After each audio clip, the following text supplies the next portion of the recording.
Today's edition of the podcast is brought to you by Coach Me Plus. Coach Me Plus is the leader in athlete management software and a product that I've been lucky enough to be using for a little over a year now. Only rivaled by the impeccable customer service that Kevin and his staff provides, Coach Me Plus's ability to constantly be amoeba-like in their ability to mold and matriculate what you're trying to get across and bring together is absolutely fantastic.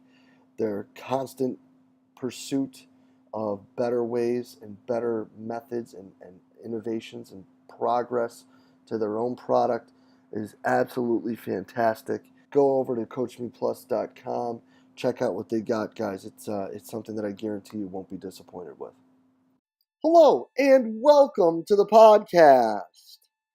Today, guys, I get the absolute pleasure of sitting down with ALTIS's Mike Boykin to talk about training. Guys, Mike has been in an awesome situation where he's been able to spend the last 3 years or so down there in Arizona and going from an intern slash mentorship into an assistant position and then coaching his own group of athletes. And he starts out giving us the step-by-step. We then get into some of his aha moments and some of the best lessons that he took from his time down there in Arizona. And then we get into, different things that he's seen that really carry over into how he was working with his athletes, and finish off talking about how autonomy was such a big driver to the success that he had working with the athletes in ALTIS. Guys, this is an absolutely awesome talk. I hope you enjoyed it as much as I did. Let's get right to it. And okay. Mike, thank you so much for being with us today, buddy. Absolutely, Jay. Thanks for having me on. I really appreciate it. Yeah, man. So listen, you've spent going on now 36 months down there at ALTIS. Let's hear the story. Let's talk about what it was like when you were heading down there back in 2014. Yeah. 2014. Yeah, time flies for sure. It's funny. Stu and John Godina will actually remember this fondly as well. I'd actually sent Stu McMillan a message on Facebook when I was first interested in coming down. He had written an article basically saying, just going to conferences isn't enough. Like, you need to do mentorship programs. That's how you really learn. And I still maintain some truth to that. And in his article, he basically mentioned, go and offer to wash the guy's car if that's what it takes. So after reading this article, I messaged Stu on Facebook, basically told him, hey, would love to come down to, it was World Athletic Center at the time, basically do a year-long internship with you guys and just hang out and, sort of offered to wash his car as well. He messaged me back, sort of got the ball rolling, got in touch with John Godina. And so this was sort of November of 2013, actually. So almost like maybe half a year or so before I ended up coming down. And as sort of time got closer to my start date in September, I'd messaged Stu and sort of reached out to him. Hey, just want to touch base. Do you have any recommended reading that I can check out before I come down there? And I forget what his exact message back was, but it was something to the effect of like, I don't know what you're talking about. We don't have a formal internship program set up. I don't remember our exchange or this email exchange. So naturally, this is like a month before I was trying to head down there. This freaked me out. Got in touch with John. Hey, John, just want to make sure I still have an internship there. And everything worked out. Obviously, I was at ALTIS for 3 years, but I remember bringing this conversation up to Stu about a year and a half into my into working at ALTIS, and he just laughed and said he didn't remember it. But then later that night, I got an email from him. Sort of, he had sent me back that email exchange that we had, just laughing. He's like, "All right, I'm glad it ended up working out." So it was maybe a rough start, so to speak, but it's been really good since then. So came in as an intern, and then a couple months after coming on, got hired, and it's been a massive learning opportunity since then.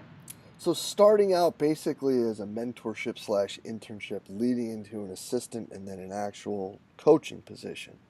Yeah, for sure. When you were coming down, what did you think you were getting into? And then how did that, as soon as you started going, deviate or even stay the course that you thought it was? Yeah, to be honest, I wasn't exactly sure what I was getting into. I knew, and that was part of my message to Stu. I knew I wanted to spend more than just a week down there. At that time, I knew who John Cadena was through sort of his accomplishments as a track and field athlete. Knew who Dan Paff was, knew who Stu was, and then knew who Andreas Bain was as well. And those were the sort of the four main coaches, if you will, at the time. Dustin Imdick was another coach on staff, as well as Nick Sherman. But those are the four guys. I knew their names. I knew I wanted to come down and learn from them, and basically just sort of pick their brains and help out all World Athletic Center, or now ALTIS, in any way that I could.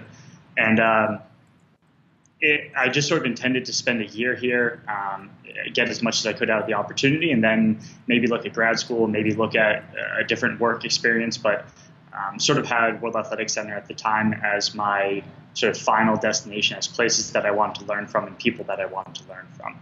And then when things started rolling and really fell in love with the company and what they're trying to do, and Andreas and Stu asked me to stay on for another year or more, got really excited and was happy to accept that opportunity. That's rad, man. So now let's take a step back.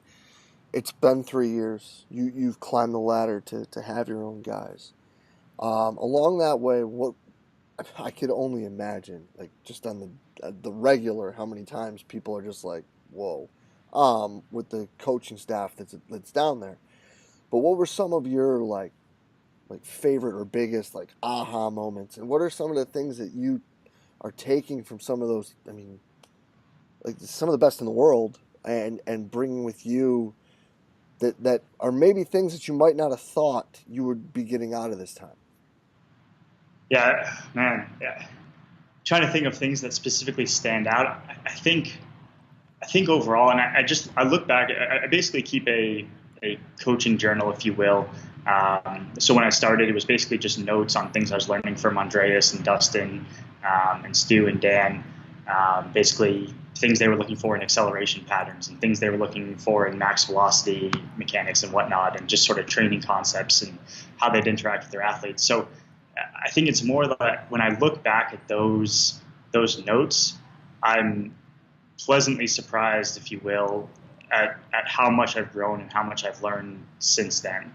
I don't know if there's just one or two moments that sticks out. It's more just sort of this like accumulation of knowledge over time, and just being exposed to different types of training methodologies and different types of thought processes, and just being around those guys with their technical understanding, their experiences has been really good. Maybe one thing that does stand out, last year, so a little bit over a year ago, I was fortunate to go up to U.S. Olympic trials in Eugene with a couple of the athletes in the 400 group. I was assisting Kevin Tyler, and we had two athletes in the 400 hurdle group that we were working with that were competing.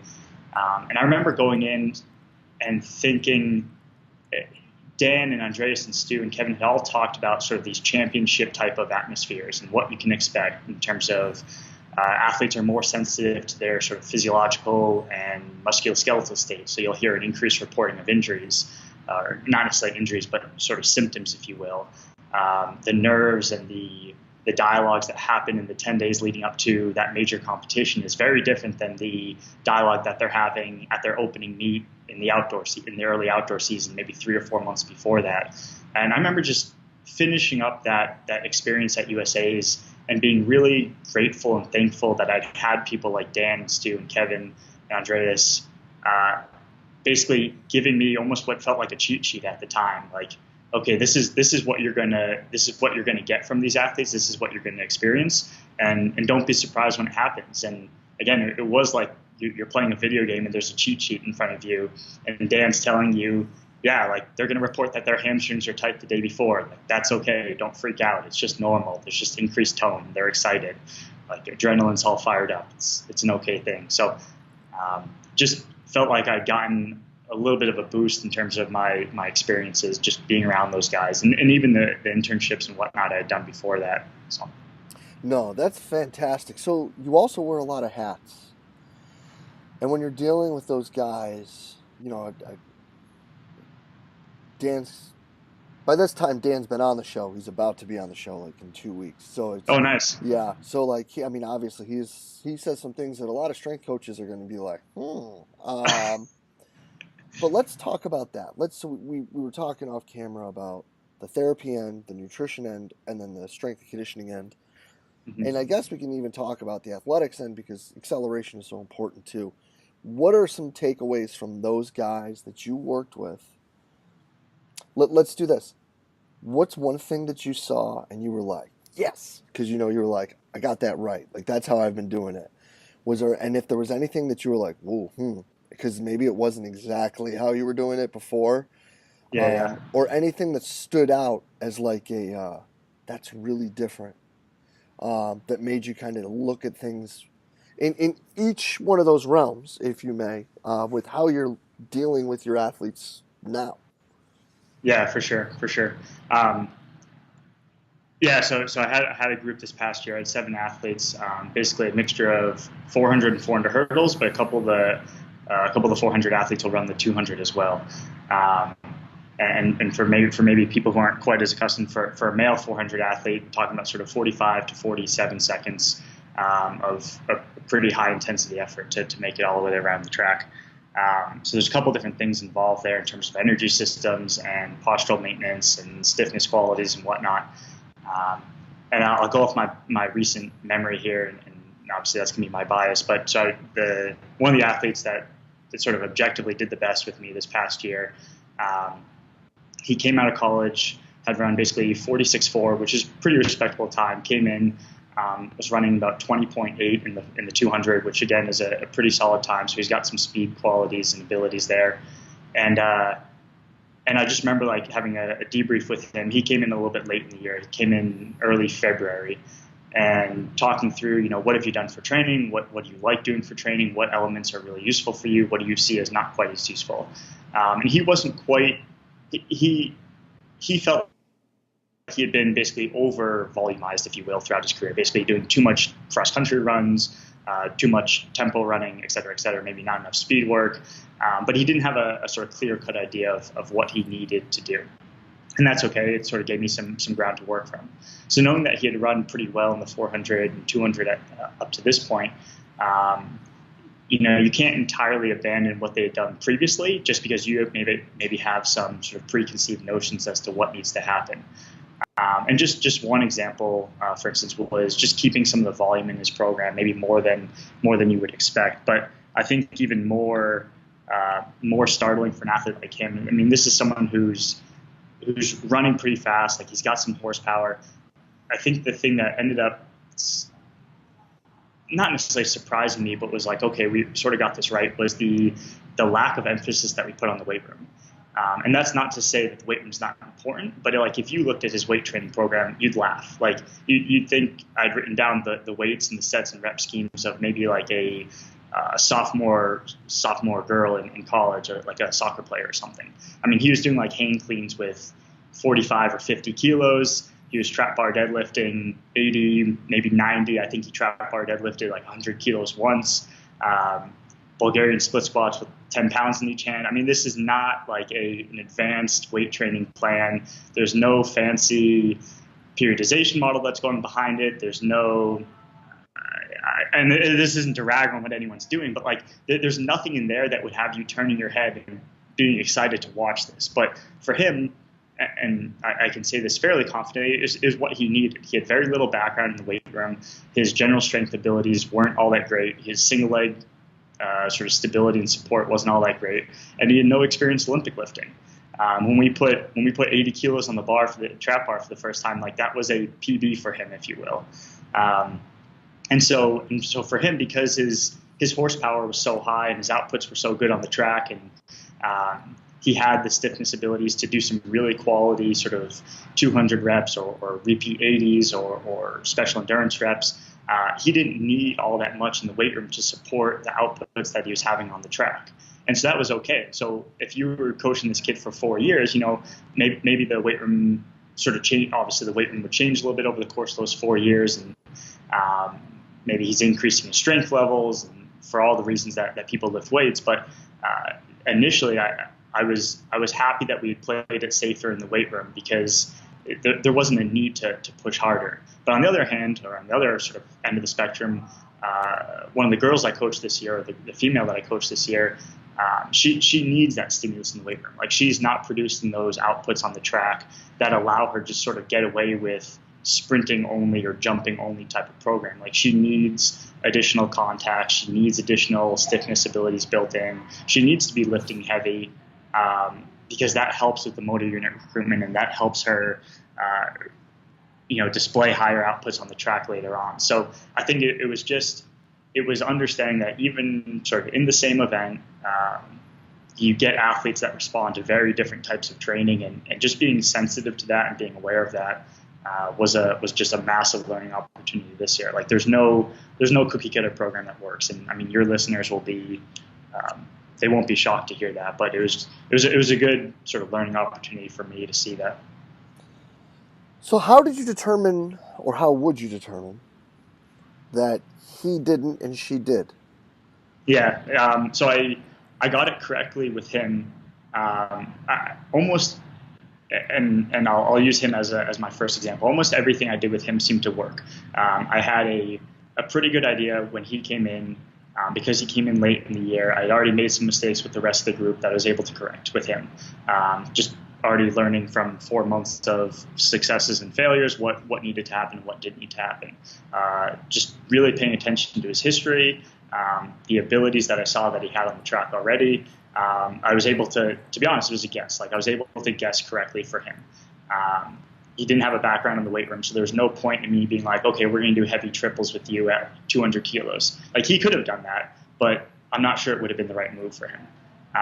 But then again, there's no saying that wouldn't have worked out better. But for her, for instance, like, I got it wrong for a couple months before we figured it out, and that's part of the game. That's why I think in the college setting, people are fortunate. You get athletes for 4 or 5 years, not all the time, but for a good chunk of strength coaches, they'll get athletes for a good 4 years, and it takes time to figure out what people need, and especially when you get to the level that the athletes coming to ALTIS are at. They've been doing track and field for at the very least it's like 6 years, and for some of them it's 10, 12 years. So they've got this massive training history that they can reference for things that have worked and things that haven't worked. And again, for her, like, I got it wrong for the first part of the year.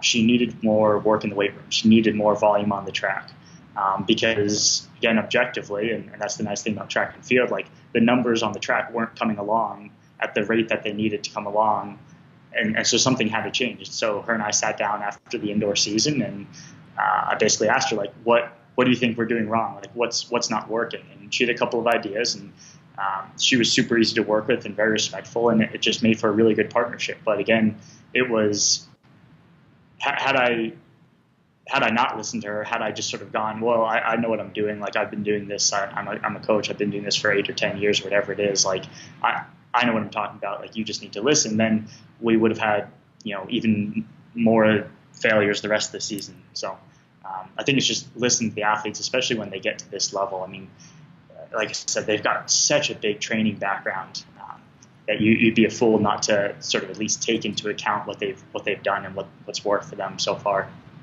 Oh, no doubt about it. And earlier on in an episode, I believe it was Eric Helen talked about how we need to listen to our athletes because they're the PhDs in their sport. Yeah. So when you give them that autonomy, I almost wonder whether it works or it wasn't, but because they're invested in it more, it's going to. Yeah, and that belief and investment in it is huge. I mean, there's always a physiological and a psychological component to everything we do. Again, I'll take my recent experiences. But in the 400, there's a sort of mindset, this sort of I don't know what you want to call it, mindset from the athletes that because it is such a physically demanding event, and it, for the females, it's going to take anywhere, if they're on the super elite level, sort of 49 seconds, but for the girl I was working with, about 54 seconds to make it around the track, because there's so much involved from an energy system standpoint and from a conditioning standpoint and from a speed endurance standpoint. They need to feel like they're fast and they need to feel like they're fit. And you can do things that you feel like are necessary for their success, but there also needs to be an element of confidence that they have in the program and that they believe that they can step on the track and they're in a good spot to do it. And again, I mean, there's people who exist on either side of the spectrum, right? They're the people that think it's only physiology, and they're the people that think it's only psychology. And you have to respect the complex systems that we're working with and take a middle ground there. So, are there any other examples where you had with some athletes where, I mean, obviously the first one, the guy you're talking about, where a newer person in a different environment, like things just seemed to work because they worked, but where she was more involved in the actual training program itself? Do you have any other examples of that with the 7 you were working with? Yeah, for sure. So I had another kid, and I don't think it's that big of a deal. People maybe recognize who he is or maybe not, but he had worked with Dan Path the 2 years before I'd worked with him. He had essentially been burnt out from the event that he was doing. He was a very successful athlete in college, won a national championship, and then he had started working with me this past year because he was basically changing events and wanted a fresh start. And so, again, even though he was training for a new event, it was still sort of incredibly important to look at his training history and look at his background of what he had done and what had made him successful up to that point. Because even if he hasn't specifically trained for the 400 hurdles, he's still done enough training accumulated in the past 14 years of his life or so that he's going to be in a certain sort of he's going to have expressed his epigenetic sort of profile in a certain way up to this point. And again, just talking with Dan and talking with him and trying to figure out, like, okay, what can we do that's going to make you successful? Even though this is a new event, we still need to take into account what you've done previously that has worked or hasn't worked for you. And again, like, we made some positive adaptations. He was someone that didn't seem to recover quite as well from certain speed power elements. So like the density of his program when it came to acceleration and speed endurance was a little bit less. But even so, I think I had with him underappreciated the sort of neurological or high intensity components to some of the other aspects of the training. And by the end of the year, we'd sort of figured out that cycle or that flow or that pattern. And we, had a good idea of what needed to happen last month of the season. But it's always just a massive experiment. And that's why coaches love having athletes for multiple years, because year one, you're trying to figure some things out. You make a lot of mistakes. Maybe you unfortunately blow a few people up. My group wasn't without its injuries or without its failures this season. But I mean, that being said, like, you're just journaling and you're trying to chronicle what you've been doing, so that when you have the same athlete the next year, or when you have an athlete that looks pretty similar and you can throw these athletes in similar buckets, you have an idea for what to do with them later on in your career or later on in their career. And that's where the experience of someone like a Dan Path just becomes invaluable, because he's seen so many different types of athletes over the course of his career.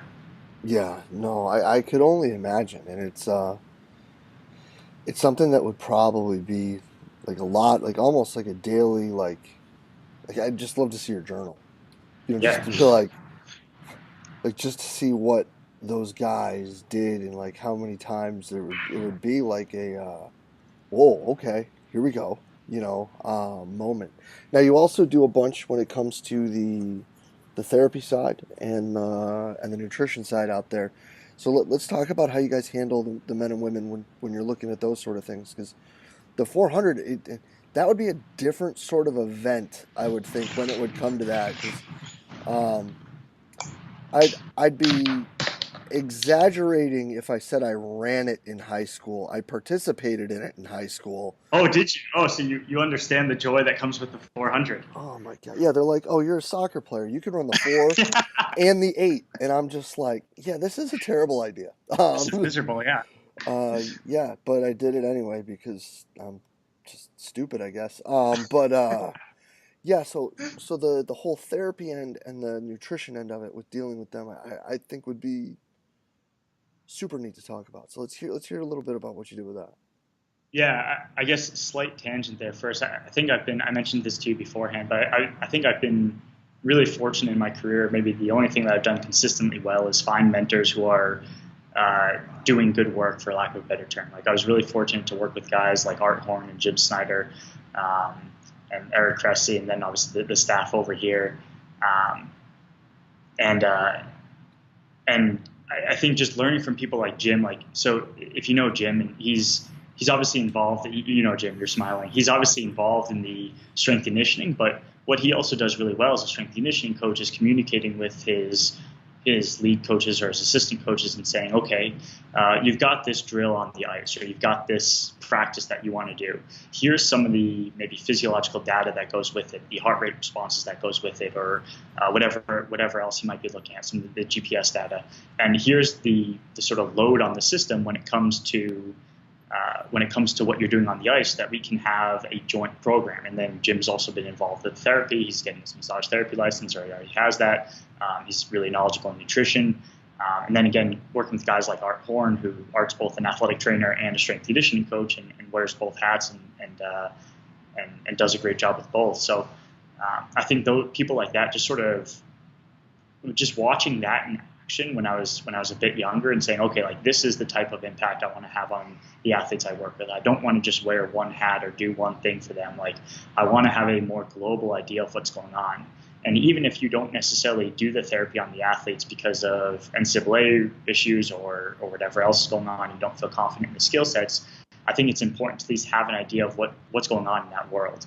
And as Art used to say, like being able to speak that language. So over just working with people like Art and Jim, and then most of my sort of mentorship on that front came from Dan and Stu and our other therapy staff here at ALTIS, sort of learning some of the therapy mindset or techniques, or whatever you want to refer to it as, I guess put me in a position where I was able to work on the athletes that I was coaching. And you just get a lot of additional feedback when you're doing that. So it's not necessarily wearing multiple hats and saying, okay, now I'm going to be a strength coach, and now I'm going to be a track coach, and now I'm going to be a therapist. It's saying, okay, and sorry, don't get me wrong, I'm not a therapist. I'm not officially licensed. I have nowhere near the skill sets necessary to be considered a good therapist, but it's being able to be on the track and watching your athletes move, or be in the weight room and watching your athletes move, and saying, okay, how can I positively impact them from a manual therapy input, or how can I positively impact them from a more physical therapy mindset? And so it's being able to look at the totality of the program and saying, okay, where do these individual pieces fit in, and how can I just sort of push here a little bit, push there a little bit? What can I do on the table that might optimize this run? I know that they had a big session. I've talked to them. Maybe their overall mood is a little bit subdued. We've gone through a hard training cycle. Okay, maybe they need a little bit more sort of parasympathetic tone, if you will, and we can do some light massage after the session. And it's just, I think the more information you can collect, whether that's through their nutrition or through the therapy that you're doing on them, or through the numbers that you're seeing in the weight room, the better off, or the better service you're going to be able to give them. No, that's awesome, man. And it's those are some pretty big time names. Those two guys are pretty near and dear to me when it comes to Jimmy and Art. They're good people. They're really good people. Yeah, man. Yeah, and you can add another thing that Art Horn does to the repertoire now, with going back to Boston. But yeah, Yep. Superstars, man. And I mean, of course, I'm sure that, like, I don't know if we would ever want to do these on camera, but the Jim Snyder stories we could probably have for days. I love you, Jimmy. Just so you know, we're kind of kidding, not really. But no. So when you look at all those things together, when you're looking to design these programs, as a person who's done, or well, had your hand in, really each aspect of it. What is some advice when you're doing all of it that you would give to strength coaches who are working with track and field kids? Because I think the one thing that really is the trend now, that's the wrong word, but you'll know what I mean. Because, you hear Chris Korfis talk about it. Dan talks about it. You just mentioned it. Maybe the weight room doesn't help them really run that much faster. So what is some advice or things that strength coaches should be looking more at when it comes to dealing with this specific type of athlete? Yeah, and I don't want people to walk away and be like, oh, Mike Boykin hates the weight room and he doesn't do anything in there, and his male athletes just power clean 40 kilos and whatever. Like don't get me wrong, like there'll be times of the year when we're getting after it and guys are lifting pretty heavy and they're putting in more volume and intensity and just overall load in the weight room because it is important, but it is still a support element. Like if you're, with the basketball guys that you work with, I mean, they can be as good as possible in every single physical quality possible that you could train or affect through your weight room stuff or your conditioning stuff. But if they still can't hit a layup or shoot 3-pointers or hit free throws, like it just doesn't matter. And obviously those are more skill-based things, sort of where track and field, especially the sprinting, relies more on those physical abilities. So again, it's not necessarily that the weight room doesn't matter, it doesn't play a role, it just plays a support role. So it's not necessarily that I'd have these strength coaches, and again, there are plenty of people doing this better than I am, but it's not necessarily that I'd say, okay, look into this training modality or look into this technique.